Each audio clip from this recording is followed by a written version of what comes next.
বাংলাদেশ আজকে 100% 100% 100% জিতবো ভাই। বাংলাদেশ আজকে 100 না 1000% জিতবো। আমি গ্যারান্টি দিয়ে বললাম বাংলাদেশ আজকে 100% জিতবো। এখানে অথেন্টিক পিওর বাস্তব জেনুইন যেটা সত্য কথা সেটা বলতে আসছি। এখানে কারো বিরুদ্ধে কোনো কথা বলতে আসিনি, কারো পা চাটতে আসিনি। যেটা সত্য কথা সেটাই বলবো। তো বাংলাদেশ আজকে কেন 100% জিতবে? বাংলাদেশ হচ্ছে যে গত 2 ম্যাচ আপনারা সবাই জানেন যে গত 2 ম্যাচ কিন্তু হাইরা গেছে।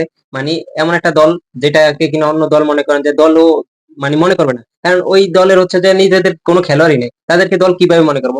তো বাংলাদেশ আরকি এটা দল মনে করে আরকি যুক্তরাষ্ট্রকে। তো যুক্তরাষ্ট্রের সাথে ১ম ২ ম্যাচ হারছে বাংলাদেশ। তাদের কপাল খারাপ, নসিব খারাপ। হয়তোবা লাক তো সবসময় ভালো যাইতে পারে না। লাক সবসময় ভালো থাকতে পারে না। তো বাংলাদেশের মানে খুবই ব্যাড কপাল, লাকটা ভালো ছিল না।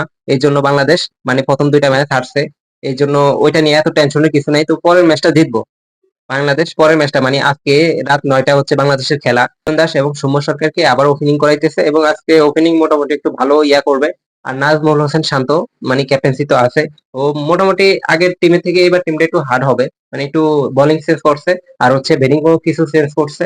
চেঞ্জ করে এখন মানে মোটামুটি ঘুরিয়ে দিছে। ঠিক আছে?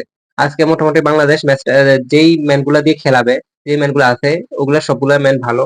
ভালো করবে আশা করি আমার মনে হয়। আর আরেকটা কথা হচ্ছে যে আপনার হচ্ছে বাংলাদেশ কিন্তু যুক্তরাষ্ট্রের সাথে যে ২ টা ম্যাচ হারছে এই ২ টা মনে করেন কন্টাকে ওদেরকে দিয়ে দিছে। কারণ যুক্তরাষ্ট্র বাংলাদেশের সাথে কখনো জিততে পারে নাই। এইজন্য যুক্তরাষ্ট্রকে মনে করেন ২ টা ম্যাচ উপহার দিছে। তার বিনিময়ে কিন্তু বাংলাদেশ তাদের কাছ থেকে মনে করেন কেউ ভিসা রাখছে। মানে তাদের থেকে ভিসা নিছে যে ওই দেশে কেউ কন্টাকে থাকবে। আর হচ্ছে কেউ মনে করেন টাকা মানে ফিক্সিং হইছে। এক কথায় তাদের সাথে মনে করেন ফিক্সিং হইছে। বাংলাদেশ কিছু একটা তাদের থেকে নিছে। এইজন্যই মনে করেন ২ টা ম্যাচ হারছে। না হলে কিন্তু বাংলাদেশ ম্যাচ ২ টা হারার কোনো প্রশ্নই ওঠে না ওদের সাথে। বাংলাদেশ হচ্ছে যে আপনার গত প্রথম ২ ম্যাচে যা খারাপ খেলছে এটা তো হচ্ছে যে ফিক্সিং এর কারণে তাদের সাথে কন্ট্রাক্ট হইছে যে আমরা খারাপ খেলবো, তোমাদের সাথে ম্যাচ জিতবো। কারণ বাংলাদেশ কখনো ১৫০ রানের নিচে রানগুলাতে কখনো হারে না। তো ওদের সাথে হারছে এইটা হচ্ছে যে মনে করেন ওদের সাথে কন্ট্রাক্ট হইছে এইজন্য হারছে।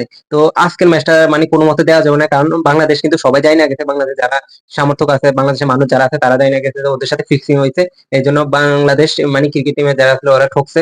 তো আজকের ম্যাচটা ওদেরকে জিততে হবে। কারণ কি ওদের সাথে কন্ট্রাক্ট ছিল যে ৩ ম্যাচের ভিতরে ২ ম্যাচ মানে যুক্তরাষ্ট্রকে দিবে সিরিজ জিততে। মানে যুক্তরাষ্ট্র যেন একটু সমালোচনা আসে, সমালোচনা থাইকা তারা যেন দলটা আরো এগিয়ে আসে, বিশ্বকাপে ভালো কিছু করে এবং সামনে আরো র‍্যাঙ্কিং এ যেন আগাইতে পারে। এইজন্য একটু মানে যুক্তরাষ্ট্রকে চান্স দিয়েছে বাংলাদেশ। তো আরো কথা হচ্ছে যে আজকের ম্যাচটাতে ভালো খেলবে বাংলাদেশ। কারণ হচ্ছে যে আপনার যদি আজকে ভালো না খেলে তাহলে প্রত্যেকটা ম্যানকেই কিন্তু চেঞ্জ করা হবে। আর বিসিবি এমনিতে অনেক প্রেশারে আছে। নাজমুল হোসেন পাপন, হাবিবুল বাশার, নান্নু এরা তারপর হাতুড়ি সিং সবাই প্রেশারে আছে বাংলাদেশ। কারণ ২ ম্যাচ যুক্তরাষ্ট্রের সাথে হারছে। এটা সবাই জানাজানি হয়ে গেছে।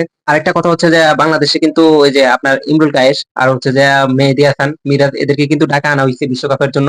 সবাই কিন্তু এটা নিয়ে অনেক টেনশন ছিলেন। আপনার জানা মতে কি বাংলাদেশকে আজকে ১০০% জিতবো কিনা একটু জানান। বাংলাদেশ আজকে 100% জিতবো কিনা আপনারা কমেন্টে অবশ্যই বলে যাবেন।